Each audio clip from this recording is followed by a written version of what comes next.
cannot allow anyone, number one, to take our story, number two, to tell our story, number three, to put us in a place where we are in an identity crisis. And when you know your story, you know who you are. And you know whose you are.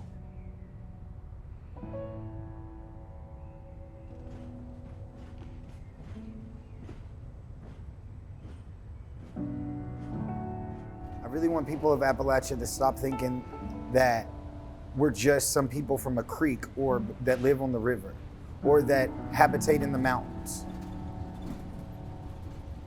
We're Appalachians because we're hard workers.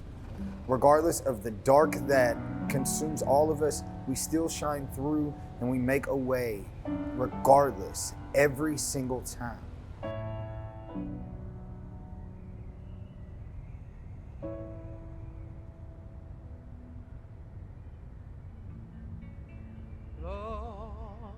I'm looking for a better place to live. If you know your story, tell your story, people support your story. Founded by enslaved people, it was the only black college in America that had a medical school, law school, seminary, that was under the governance of blacks. Simmons is a black institution because the governance is in the control of black people. Simmons is a black institution because the concern is unapologetically black people. Simmons is a black institution because the culture of our band is unapologetically black people. Right now works to legacy work. What you build should build a future, not just a moment.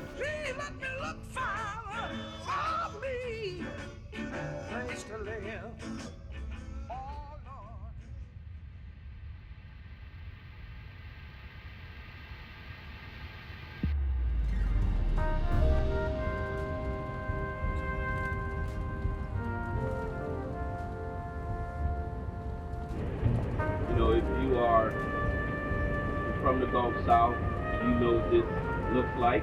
If you are from West Virginia, you know what this looks like.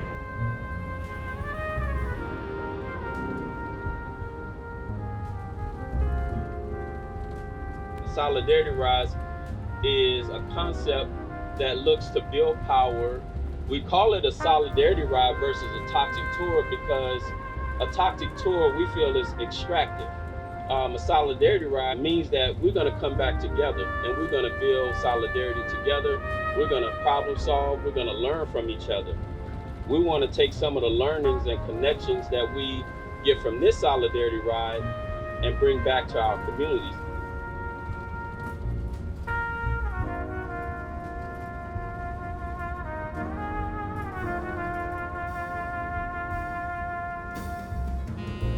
So being in this space that we all coming together really to empower and strengthen each other, I think most important to decolonize ourselves and align ourselves with what works for us. Because what worked for some other people may not work for us. And we want to create the space for us to figure out what worked for us as a people and what we need so we can continue to go forward. What I can say is that at least in Louisville, there's been a study shown, and like if by your zip code, they can tell you your life expectancy, which is way lower in the West End than if you look at someone who lives in the East End. The life expectancy difference is 15 years between the West End of Louisville and the East End. Carbide Industries is one of about a dozen plants that make up Rubbertown. The area accounts for more than 40% of Jefferson County's emissions. Rubbertown got its name back in the 1940s. During World War II, it became host to several synthetic rubber companies. Today, only one remains. The rest of the industrial plants make chemicals, but that's not the only change over the past decade. There are still really significant amounts of people who live close to those companies.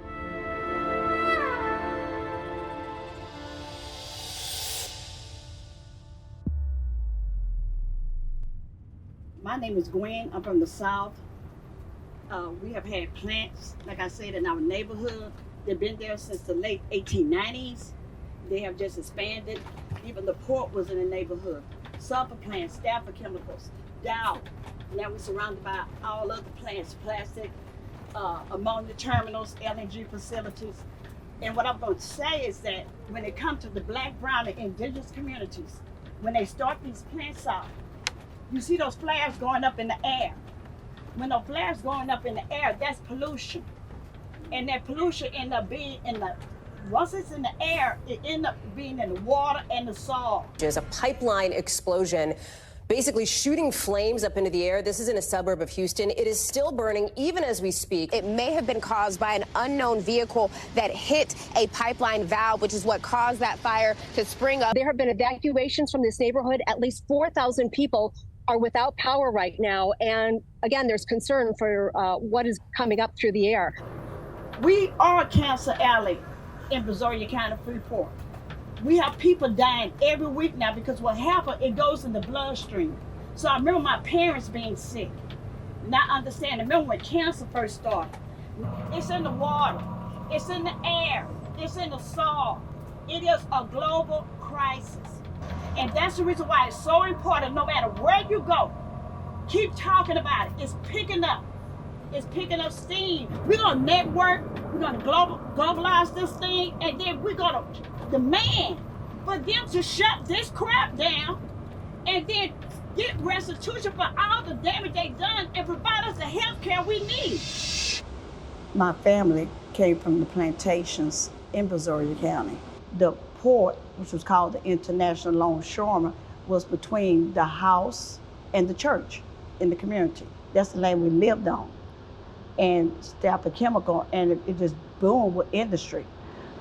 But what ended up happening was that they was hiring people out the community to make it look like we got your job and we safe. But we never was safe.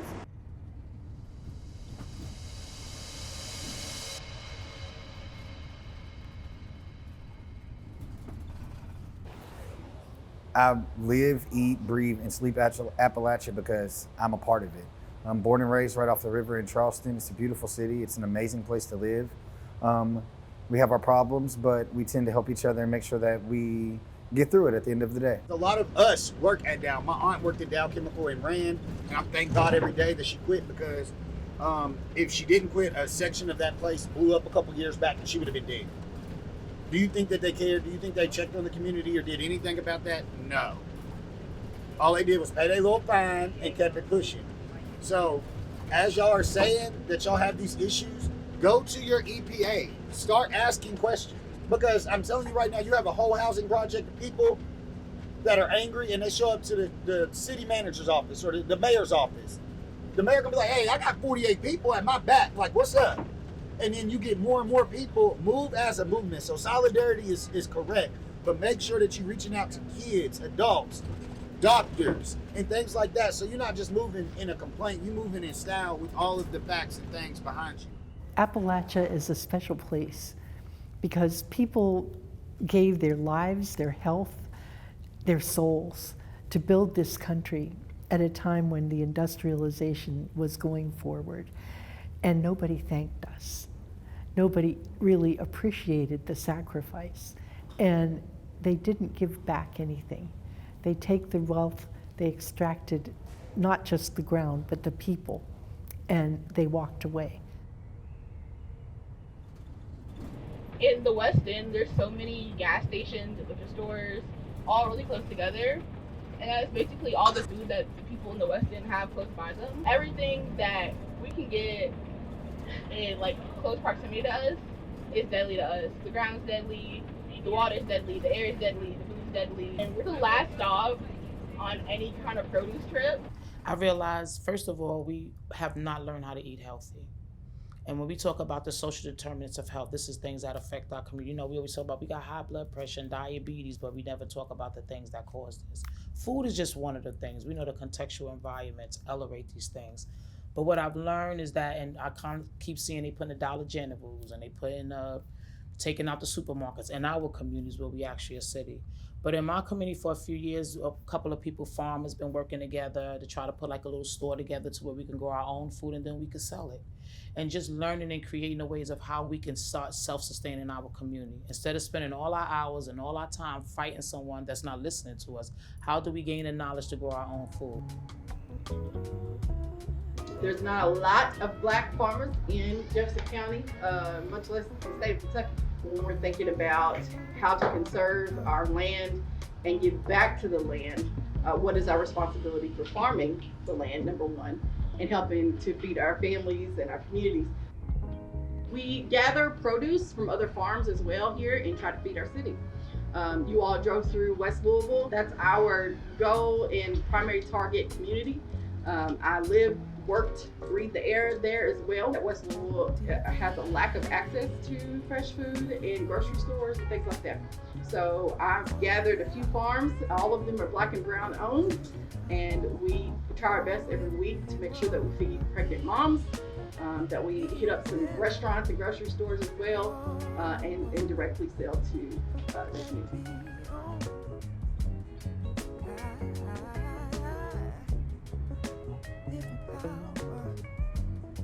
The garden helped me figure out some things about myself. And so I became a little bit more patient, a little bit more kind. I started to love myself a little bit more, less anxious. I would get messages just walking by sunflower. I will never forget the sunflower, but it was being choked by a chokeweed. You know what chokeweed is? And I was like, what the heck is this? Trying to take out my sunflower. Look at it, it's beautiful. And this thing is just climbing up and just taking over, you know? But the message was, it doesn't matter. Look how beautiful she is. And look how strong she is. She's still standing, right? So can you. It doesn't, that's right. And it doesn't matter if something's trying to choke you out or not. When your people need a healing, let the Spirit be your guide. When your heart goes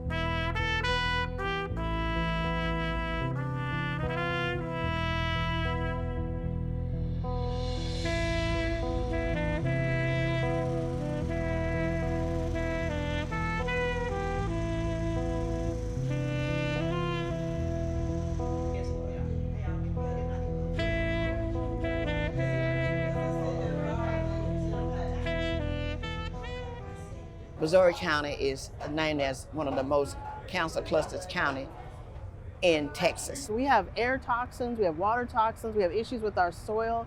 All of that has an impact, especially on our frontline and fence line communities, which are typically our Latino and African American communities. So you're looking at communities like Manchester, Fifth Ward, Pleasantville, Galena Park, and the city of Houston. Yet another resident has died of cancer in Fifth Ward, where a cancer cluster has been identified by the state. 77-year-old Barbara Beal loved sitting here on her porch in Fifth Ward, where the state identified 4 types of cancer clusters, including lung cancer. Now, after dying of that cancer, a memorial honoring her is here instead. And then we're here in Brazoria County and we're looking at cities like Lake Jackson, Brazoria, Manville. All of these communities are at the front line, at the center of issues that are being impacted by toxins. That could be issues where they're next to chemical plants, they're next to metal recyclers, batch plants, concrete batch plants. Those types of things are things that are toxifying our air, our water, and our soil.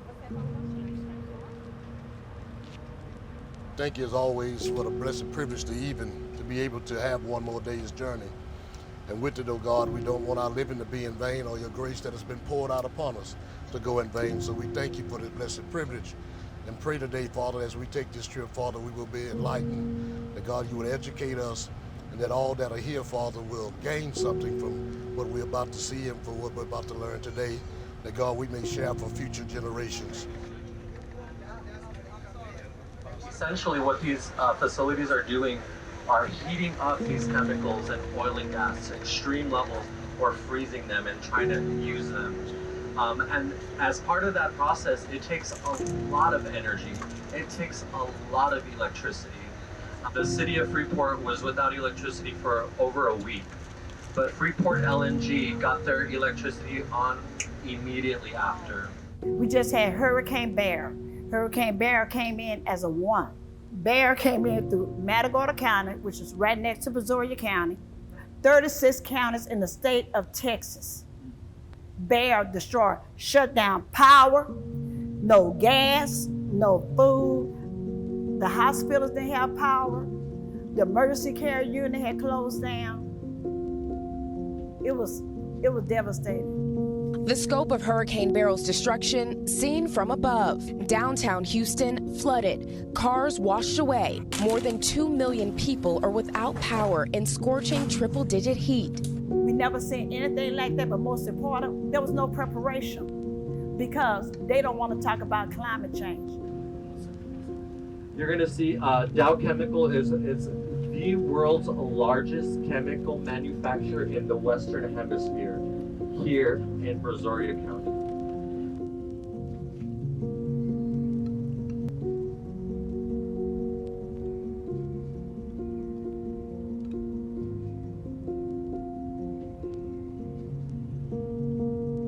LNG, before the companies even put these places out here, the studies said it would be an impact to the environment, and it will be an impact to the humans that live around these facilities, okay?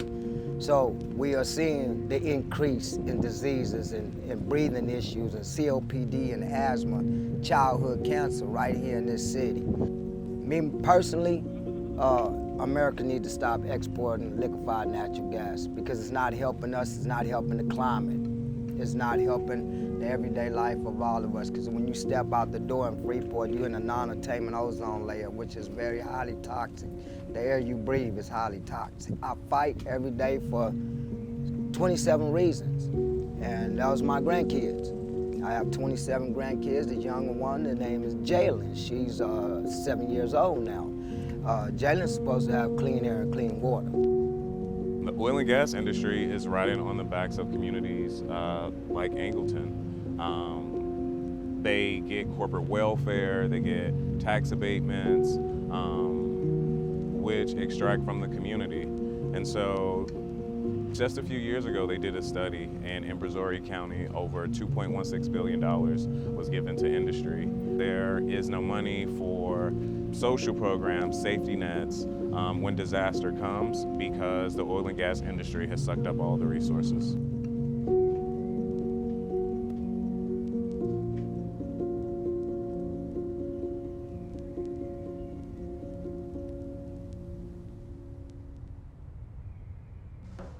Our solutions, there is a way out of this climate crisis. There are things that we can invest our money in today to not only stop the climate crisis, but begin to reverse it. There are things and jobs that we could invest in today that are going to be much more secure, much safer for workers, and longer lasting. So I think while it's good to get familiar with the issues and what's happening and the abusers of it, I also don't want to lose sight of the vision and the world that is coming, right? The oil and gas industry is on its way out. They are just going to fight to the death to try to stay alive. But it's up to us as a community to find our power and to make sure our vision is the one for the future. The game is already stacked up against us. But how to communicate with people to get them to understand why we're in the shape that we're in, but we don't have to stay like this here. We can make a change.